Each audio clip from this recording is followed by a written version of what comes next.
안녕하세요 여러분. 히타유 아유르베다 전문의 백두산입니다.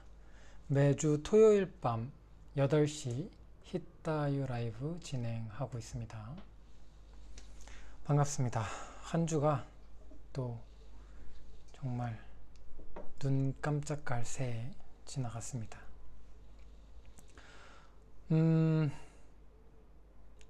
오늘의 주제는 음식의 적절한 양이라고 정해 보았습니다.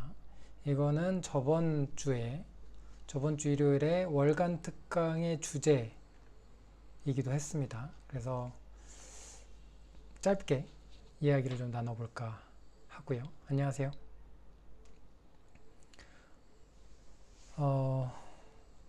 네, 지금 이곳은 덥습니다. 38도여서 햇빛이 굉장히 뜨겁고, 제가 자전거를 타고 학교를 왔다 갔다 하는데, 갈 때 올 때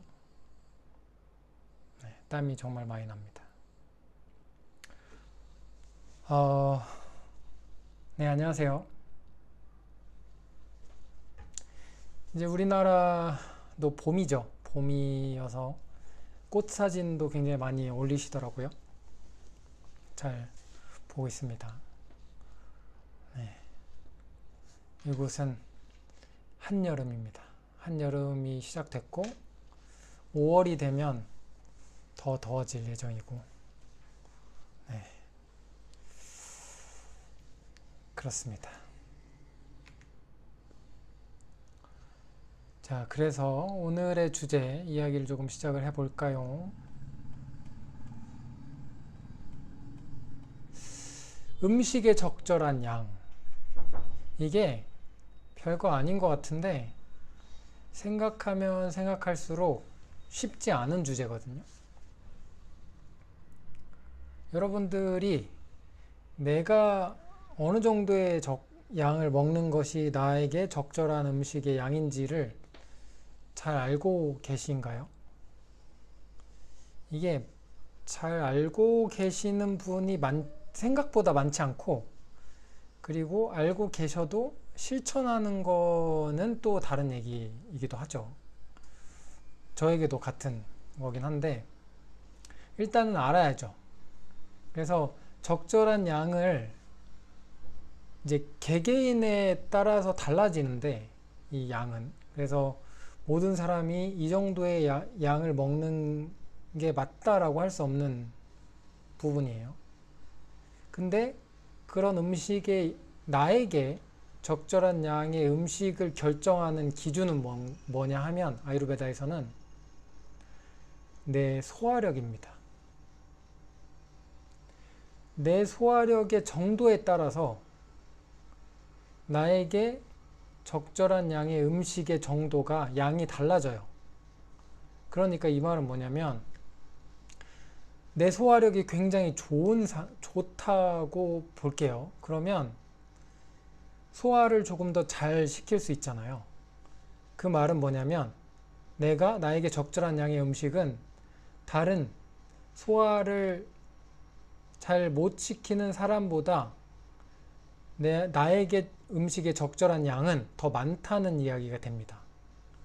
그래서 예를 들어서 아유르베다에서 뭐 3가지 정도로 분류를 나누기도 하는데, 소화력이 좋은 사람, 그리고 중간 정도의 소화력을 가지고 있는 사람, 그리고 소화력이 좀 약한 사람으로 나눠 보겠습니다.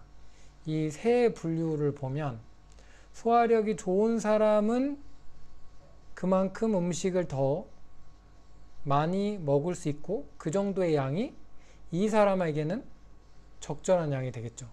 근데 보통인 사람이 이 정도의 양을 먹게 되면 당연히 과식이 되겠죠. 그래서 소화력의 그 정도가, 보통인 사람은 이 사람에 맞는 정도의 양의 음식을 먹어줘야 이 정도의 음식을 먹었을 때 소화를 제대로 잘 시킬 수 있는 정도가 되겠죠. 그리고 소화력이 좀 약한 사람은 다른 두 사람보다 조금 더 적은 양의 음식을 먹는 것이 이 사람한테는 적절한 양의 음식을 먹는 게 되겠습니다. 지금은 세 분류로 나눴지만 각 개개인의 소화력의 상태에 따라서 나누면 다 달라지겠죠. 그러니까 여러분들이 여기에서 집중해야 되는 부분은 뭐냐면 다른 사람이 소화력이 어떤지를 볼 필요도 없죠. 그거랑 비교를 할 필요도 없고 내 소화력이 어떤지를 이해를 해야 되고 그거를 알기 위해서는 일단은 내가 먹는 음식을 내가 어떻게 소화시키고 있는지를 계속해서 관찰을 해야 돼요. 거기서부터 시작이 되죠. 그래서 나의 소화력은 지금 이 정도이고 그래서 이 정도의 양을 먹었을 때는 조금 소화를 하는데 시간이 더 많이 걸릴 수 있고 그리고 좀 부담이 되는 부분이 있고 그러면 이 정도보다는 좀 적게 먹어야 되겠구나. 이런 부분들을 계속해서 맞춰 나가야 돼요. 여러분들이. 이건 그냥 한 번에 나는 소화력이 이 정도니까 이 정도 딱 하면은 딱 맞는 양이네. 이렇게 되는 게 아니고 계속해서 내가 먹는 음식과 음식의 양을 보고 내가 어떻게 소화를 시키고 있는지를 체크를 습관적으로 이게 뭐 엄청 30분, 40분 막 생각하고 이러는 문제가 아니에요. 먹고 나서 단지 그냥 잠깐 소화가 어떻게 되고 있지? 잠깐씩 체크를 하는 거예요. 그게 습관적으로 하시면 어느 정도의 이해가 있잖아요. 이 정도에 먹었더니 소화하는데 그 다음 식사 시간까지 소화가 다 안 됐네. 배가 안 고프네. 라는 게 되고 그러면 그 정도보다는 좀 적게 먹거나 아니면 이 정도의 양을 먹었더니 더 일찍 배가 고프고 많이 배가 고프네? 그러면 음식의 양을 조금 더 드셔야 되는 거고 이런 식으로 계속해서 조정이 되는 거죠. 그래서 음식의 양을 결정하는 건 뭐냐면 내가 어느 정도의 양을 소화할 수 있는 소화력을 가지고 있는가 그게 기준이 되겠습니다. 자, 그래서 이전에도 굉장히 많이 이야기했던 부분인데 이미지를 어떻게 가지시면 되냐면 내가 먹을 수 있는 양을 100으로 본다고 하면 이 100이 내가 배가 터지기 직전까지 먹을 수 있는 양이 100이 아니에요. 그냥 어느 정도 좀 배가 부른데 하는 양을 100이라고 볼게요. 이 정도의 양을 100이라고 보면 그 정도 양에서 3분의 1은 고체의 음식, 나머지 3분의 1은 액체의 음식, 그리고 나머지 3분의 1은 비워둔다라고 생각을 해봤을 때 이 정도의 음식을 먹었을 때 어떤 정도의 느낌이 들까를 생각을 해보시면 아마 지금 여러분들이 생각하셨을 때 충분한 양보다는 좀 적을 수도 있고요. 혹은 굉장히 적게 드시는 분들이라면 내가 생각하는 것보다는 좀 더 많을 수도 있습니다. 네. 그래서 그 부분을 한번 이미지로 만들어서 생각을 좀 해보시고 그러면 이 정도의 양이면 어느 정도의 내가 포만감을 느낄 수 있을까? 한번 이 부분을 좀 생각을 해보실 필요가 있고 그리고 다른 단서가 또 있습니다. 경전에 보면은 이 경전에 문구가 있고 그 밑에 한 2분 정도의 주석을 다르신 분들이 있어요. 그래서 그쪽에서 좀 단서를 좀 가져보면 어떻게 표현을 했냐면 신체에 불편함을 주지 않는 양의 음식이 적절한 양의 음식이라고 표현을 합니다. 신체에 어떠한 불편함이 없는 상태여야 된다는 거예요. 그러니까 식사를 다 마치고 나서 어느 정도의 어느 불편감도 없는 상태가 적절한 양을 먹은 거거든요.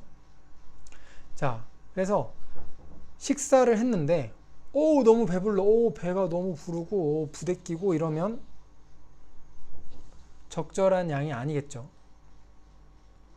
그런데 혹은 식사를 하고 나서 이제 포만감이 많이 들고 몸이 무겁고 이게 다 불편감이죠.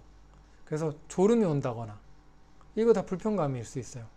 그래서 이런 정도면 적절한 양이 아닐 수 있고, 그래서 그러한 어떠한 불편감이 없는 상태, 아주 편안한 상태의 그런 음식을 먹은 게 적절한 양의 음식을 먹었다라고 볼 수 있겠죠. 반대로 너무 적게 먹으면 뭔가 부족하고 이 채워지지 않는 그런 불편감이 있을 수 있죠. 그것도 불편감이잖아요. 그것도 아니고 반대로 많이 먹어서의 느껴지는 그러한 불편감도 아닌 그 중간에 굉장히 불편함이 없는 상태, 그 정도의 양이 적절한 양이라고 보시면 되겠습니다. 그거는 여러분들이 조금 작은 실험들을 한번 해보세요. 음식을 먹는 양을 조금씩 조정을 해보시면서 작은 실험들을 해보면서 나에게 적절한 양의 음식을 찾아보시는 연습을 해보시면 돼요. 여기에서 더 나아가면 우리의 소화력은 변하거든요. 내가 어느 정도의 양을 음식을 먹는지에 따라 소화력이 좀 바뀔 수도 있고 영향을 받기 때문에 계절의 변화에 따라서도 소화력이 영향을 받기도 하죠. 지금과 같이 제가 있는 인도 같은 경우는 38도의 무더위란 말이에요. 그러면 저는 지금 소화력이 좀 떨어지는 상태인데 식욕이 좀 떨어져요. 왜냐하면 너무 더워요. 땀을 계속 많이 흘리고 있기 때문에 나갔다 오면 정말 땀이 줄줄줄 흘리는 상태로 들어오게 되잖아요. 그래서 배고픔보다는 목이 더 말라요. 그래서 물을 더 많이 마시게 되고, 그래서 이런 상태에서는 자연스럽게 계절적인 요인으로 이렇게 소화력이 좀 떨어져 있는 상태죠. 이런 상태에서는 또 과하게 음식을 먹기보다는 여기에 맞게 조금 소화하기 편안한 음식을 조금 적게 먹는 게 필요할 수 있죠. 그래서 계절에 따라서 소화력은 달라지고, 그리고 내가 먹는 음식의 양과 어떤 음식을 먹느냐에 따라서 내 소화력은 영향을 받기 때문에 딱 고정이 되지 않아요. 그러니까 이런 것들을 계속해서 관찰을 하면서 이럴 때는 이렇게, 이 정도, 이럴 때는 이렇게, 이런 것들을 내가 내 몸을 계속해서 이해해 나가는 과정이 반드시 필요합니다. 이게 없으면 그냥 단순하게 계속 하는 거죠. 나는 이 정도 양을 먹어야 돼 라고 해서 계속 이 정도 양을 먹게 되면 어떨 때는 소화가 잘 되다가도 어떨 때는 소화가 잘 안 되기도 하고, 왜냐하면 소화력은 계속 영향을 받아서 변화하니까요. 그러면 그거를 이해를 못하게 되죠. 그러니까 여러분들은 내 몸의 상태는 계속 변화하는 것처럼 내 소화력의 상태도 계속 변화하죠. 그에 따라서 음식의 양을 조절할 수 있는 정도의 내 몸의 이해를 갖추는 게 필요합니다. 네, 그래서 오늘은 적절한 양의 음식이 어떤 것을 기준으로 볼 수 있는지, 그것은 나의 소화력의 상태에 따라서 기준이 된다는 거, 오늘 그 한 가지를 가지고 가시면 좋을 것 같습니다. 그래서 오랜만에 또 미션을 드리면, 음식을 먹을 때 그리고 먹고 나서 내가 이 정도의 음식을 먹는 것이 적절한가? 한번 물어보시고요. 그리고 먹고 나서도 오늘 적절한 양의 음식을 먹었나? 그거를 한번 물어보세요. 그리고 물어보면서 불편감이 있나? 를 한번 체크를 해보시는 거. 일주일 동안 그거 하나만 해보시면 되겠습니다. 자, 오늘도 참여해주신 여러분 감사드리고요. 저는 또 다음 주 토요일 밤 8시 새로운 주제를 가지고 찾아오도록 하겠습니다. 아유르베다 챗 계속 운영하고 있고요. 점점 더 많은 분들이 질문을 주고 계십니다. 그 중에는 굉장히 어려운 질문을 주는 분들도 있어요. 어떤 특정 질병에 대해서. 그래서 그 부분도 제가 그냥 무시한 건 아니고 어려운 질문이기 때문에 1분 안에 설명을 드려야 되잖아요. 계속 생각하고 있습니다. 그래서 질문 계속 주시고요. 계속해서 여러분 주신 질문 생각해보고 그 답을 어느 정도 1분 안에 설명을 드릴 수 있는 정도가 되면 계속해서 답변을 올리도록 하겠습니다. 참여해 주셔서 감사합니다. 안녕.